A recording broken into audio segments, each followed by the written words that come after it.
It looks like motherfucker.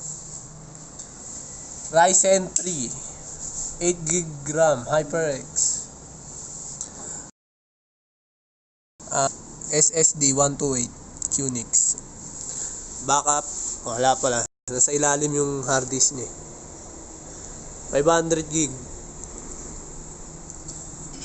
hard disk. Formatting.